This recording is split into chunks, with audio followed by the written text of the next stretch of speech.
Je suis née il y a 30 ans, un an après mes deux sœurs, que l'on appelle la fonction publique d'État et la fonction publique territoriale. En réalité, j'existais auparavant. Mais sous un drôle de nom que l'on appelait le livre neuf. Et les mauvaises langues disaient alors que j'étais un statut de seconde zone. Depuis 1986, je suis une fonction publique à part entière, parfois un peu à part. Mais j'aime bien me comparer avec mes deux sœurs et parfois, j'ai l'impression d'être plus désirable. Quand je dis « je », c'est une manière de parler, car on est près d'1 million à travailler dans les hôpitaux, auprès des malades et des personnes âgées. Franchement, quand j'entends ce qu'on dit parfois des fonctionnaires, je me demande ce que je vais devenir, et aussi ce que va devenir l'hôpital public. Mais j'ai confiance. 30 ans n'était pas le plus bel âge. Modernité et diversité. Voici donc mon secret pour traverser les difficultés et conquérir l'avenir.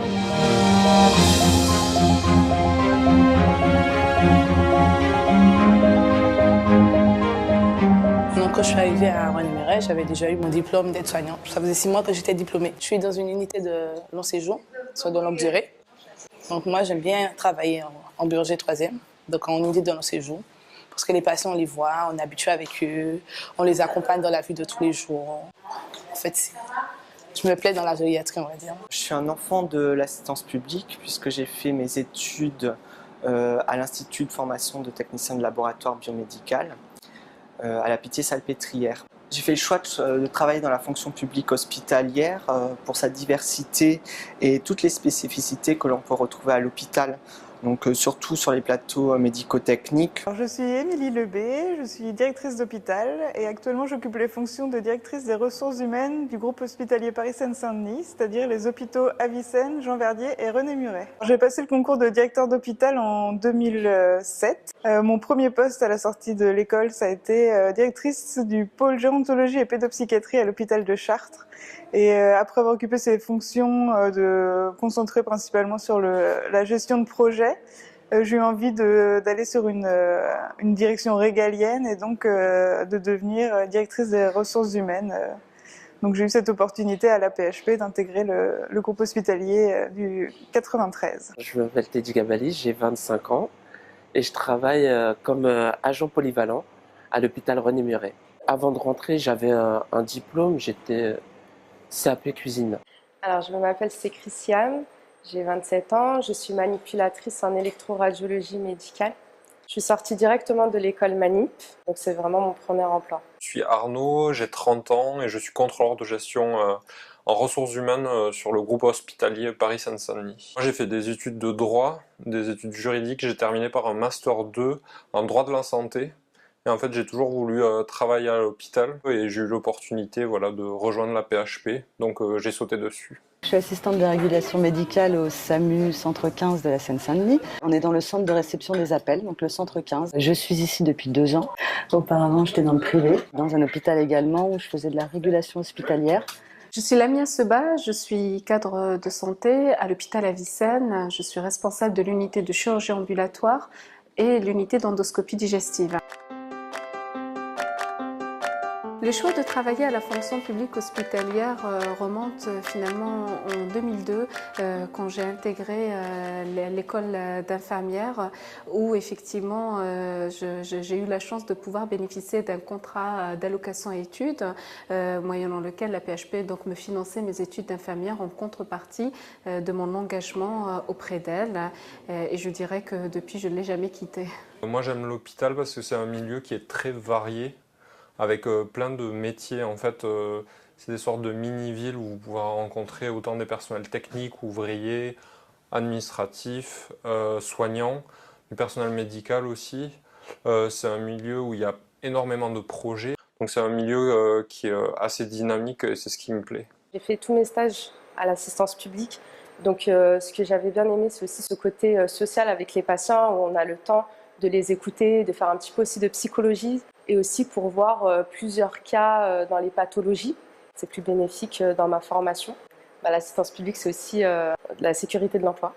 J'ai passé une commission il n'y a pas longtemps, ça va environ une semaine, pour être fonctionnaire. J'ai envie d'être fonctionnaire de la fonction hospitalière parce que c'est un métier qui me plaît.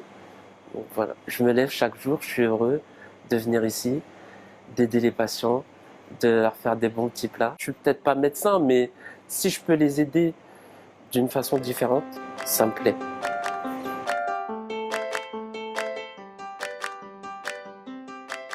J'envisage éventuellement, oui, d'évoluer, puisqu'on a les possibilités d'évolution par le biais des concours autres que ceux spécifiques pour ARM, donc vers des métiers administratifs ou d'adjoint au cadre, pourquoi pas. Mais j'envisage aussi, pourquoi pas, de rester ici, puisque le métier me plaît. C'est vrai qu'on est en haut des possibilités dans la fonction publique. On peut devenir directeur d'établissement ou directeur adjoint dans un établissement. C'est l'évolution la plus naturelle. On peut également faire des mobilités dans d'autres fonctions publiques, au ministère, dans la territoriale. En fait, on a la possibilité de pouvoir faire les formations en interne, donc de passer au concours infirmier, avoir le financement et tout. Mais après, il faut se donner, il faut pouvoir avoir les meilleures notes pour pouvoir être accepté. Grâce au diplôme polyvalent que l'on possède, on peut travailler dans les différentes disciplines. Donc les disciplines sont nombreuses à l'hôpital. Donc on peut travailler aussi bien dans le laboratoire tel que la biochimie, l'hématologie, la bactériologie, la virologie. Il y a des disciplines plus spécialisées telles que la cytogénétique avec l'analyse des chromosomes, comme ici l'anatomie, cytologie pathologique, qui est une discipline plus médicale. Je pense que c'est une des rares institutions qui vous offre la possibilité de diversifier les disciplines auxquelles vous pouvez prétendre autant que cadre de santé. Je le vois pour ma part, en très peu de temps, j'ai pu encadrer des unités à vocation de projet de vie ou des unités à vocation de prise en charge très pointues, très sophistiquées. Et ça aussi, c'est une très belle opportunité quand on peut le faire au sein d'une même institution. Et pour le coup, c'est sûr qu'on n'a pas envie de la quitter parce qu'on a l'impression d'avoir encore rien vu. Le fait du rapprochement familial qui est possible en cas de mutation, où il y a quand même, on essaye de favoriser le transfert du conjoint quand même un petit peu plus facilement. Par exemple, pour un bébé, on a la crèche qui est à disposition à l'hôpital. Les horaires, elles sont assez flexibles. On peut toujours changer entre collègues si un jour on ne peut pas quitter assez tard. Et on peut même se mettre à 80% pour avoir un peu plus de vie de famille. Si un jour j'ai envie de déménager, je pense que ça ira. J'ai pas de souci là-dessus. Je pense que je pourrais trouver un emploi ailleurs, dans un autre hôpital. Je me dis que j'ai réalisé à la fois mes projets personnels et mes projets professionnels. C'est sûr qu'à côté de mes études que j'ai pu mener, à côté de ma carrière professionnelle, finalement, ça ne m'a pas empêché de fonder ma famille et avoir mes 2 enfants. Enfin, pour ma part, mes enfants ont bénéficié des crèches et des centres de loisirs. Et on a l'impression qu'il y a une conciliation qui est assez naturelle entre la vie professionnelle et la vie privée. On a un statut qui est vraiment formidable. Le statut de la fonction publique hospitalière permet de prendre des disponibilités pour convenance personnelle ou pour suivre son conjoint et donc de pouvoir faire une parenthèse dans sa carrière professionnelle. Je crains pour mon avenir étant en CDD, parce que je ne peux pas savoir demain. L'organisation peut changer aussi au niveau de la fonction publique. Donc oui, il y a toujours une crainte tant qu'on n'a pas un contrat à durée indéterminée, ça reste une durée déterminée. Je suis plutôt optimiste, je ne crains pas pour ma part une perte d'emploi. Je me dis encore, on est dans un contexte où on se sent bien accompagné. Donc déjà, c'est la neutralité dans le sens où on soigne tous les gens, on soigne vraiment toutes les personnes, que ce soit des patients en situation très précaire, et on ne voit ni leurs signes religieux ou ethnie, on est là pour soigner vraiment tout le monde. Aussi, l'hôpital, ce qui est bien, c'est que c'est ouvert 7 jours sur 7, 24 heures sur 24, donc c'est accessible et on peut répondre très rapidement aux besoins des patients. Les valeurs de la fonction publique hospitalière qui fait écho en moi, ce sont le sens du devoir du service public, avoir aussi un esprit d'équipe. Les principales valeurs qui font en fait que tous les jours je me sens en harmonie dans mon travail et je me sens effectivement tout à fait en cohérence, en adéquation parce que ce sont mes valeurs profondes et intimes. Ce sont en fait les valeurs de don de soi, les valeurs de partage, les valeurs de laïcité. d'aide à l'autre, de prise en charge de la vulnérabilité. Gérer le soin pour tous, c'est ça.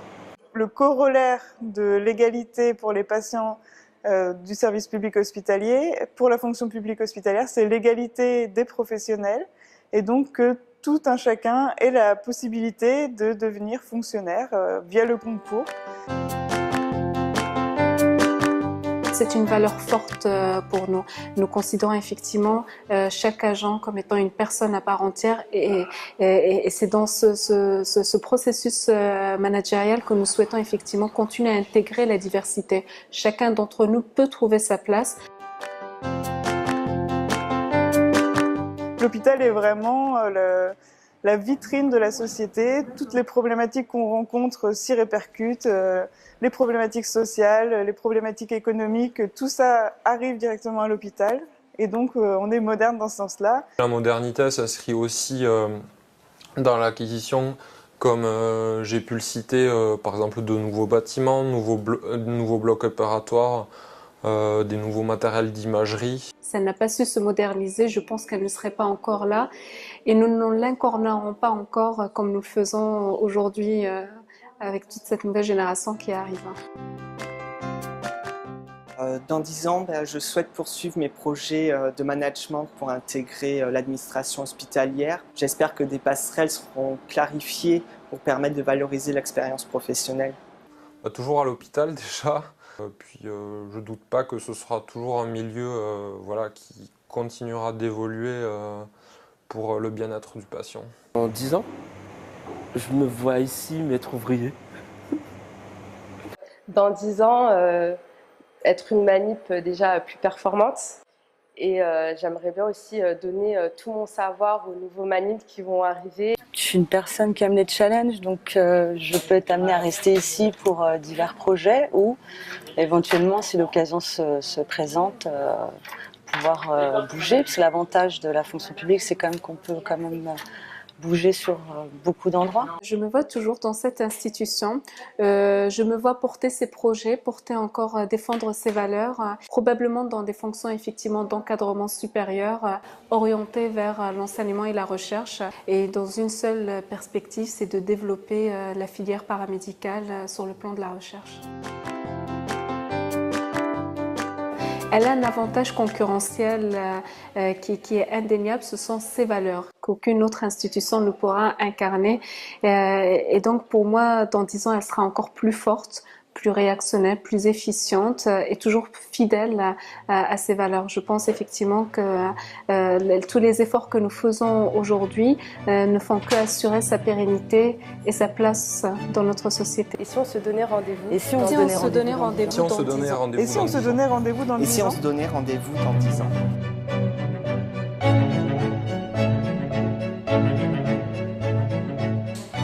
En 10 ans? Je me vois cadre de santé, 30 ans, directrice d'hôpital ou de crèche, on ne sait jamais.